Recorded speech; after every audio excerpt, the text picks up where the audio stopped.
Welcome to Wine Time Mysteries, where we talk about true crime, the paranormal, mysteries, and cryptozoology with a dash of comedy. This podcast contains adult themes and is intended for mature audiences only. Don't forget to click follow and tickle that little notification bell. Now, find a comfy spot. We're about to start today's episode.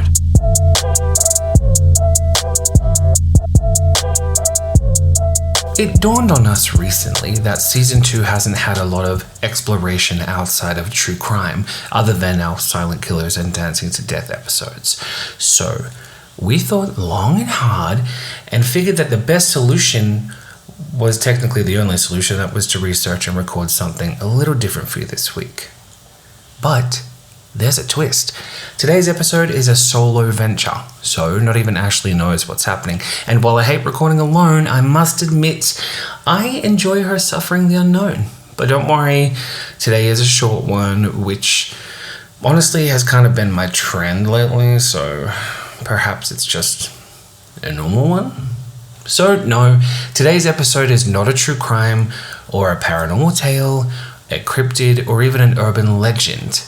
Today, dear mung beans, we look at folklore. More specifically, we look at something that chills even me to the bone. Something that, if it were proven fact, would have frightening and serious implications on everyone involved. Today, we talk about changelings. You may not be very familiar with exactly what these are, but hopefully after today's episode, you will either be enlightened or afraid, or perhaps both. I don't know. Changelings were first spoken about in medieval Europe. They did the rounds in Cornwall, Wales, Ireland, the Isle of Man, Scotland, Poland, Spain, Scandinavia, and they even knew of these creatures outside of Europe as far as Africa. Not always referred to as changelings, they also went by elf, oaf, or even fairies. But I'll ask you abscond yourself of the sweet notion of Tinkerbell sprinkling magical flying dust over you to help you get to Neverland.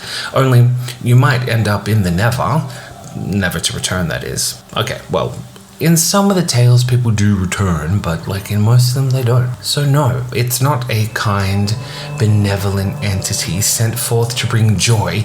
It's the opposite, a mischievous, malevolent creature that sneaks into your house to steal it, to take your joy and replace it with something else. In the simplest explanation, these creatures sneak into your home and replace one of your loved ones, usually a child, with one of their own. However, not to raise any suspicion, they take the form of the one they replace, almost perfectly. I use the word almost very intentionally, as in all accounts something is a little off and the child has an almost uncanny valley effect. While it is usually a child, they have also been known to replace newlyweds, new mothers, and young adults. There are many theories on why they might do this, which all vary depending on where the folklore is told from, but each of them are unsettling. Some are taken and given to the devil as tribute, as in some type of tithe to hell.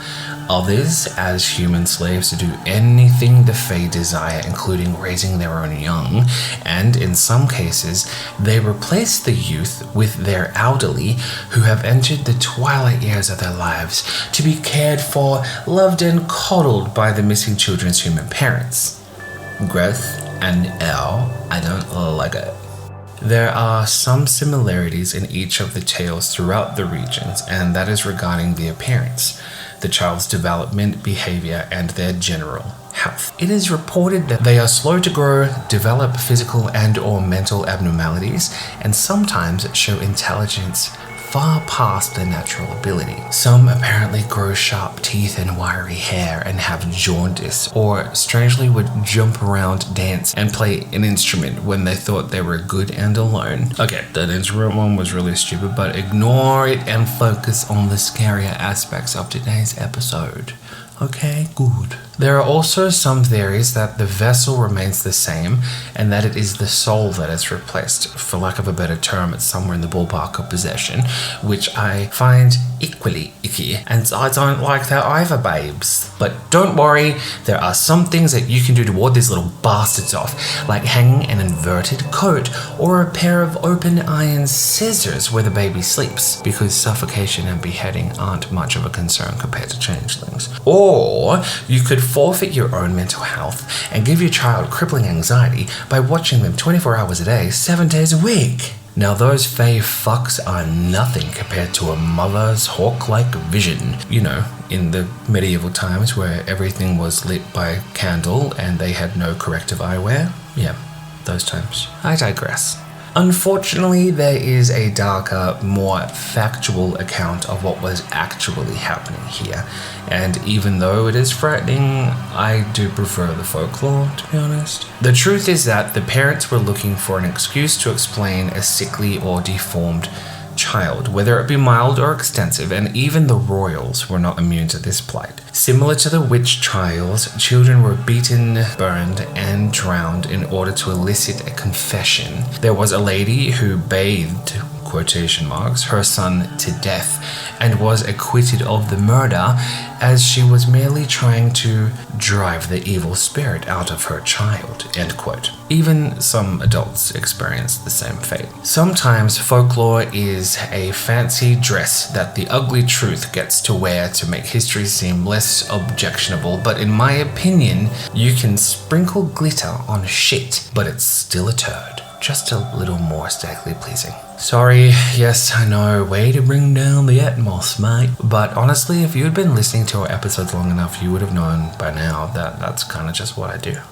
Anyway, I told you it was a short one, so thank you very much for listening to today's episode. I know it was different, but I hope that you enjoyed it nonetheless. We will return to the normal format next week, but please don't forget to follow, comment, and share us on all our social media links. You can find our link tree in our Insta bio.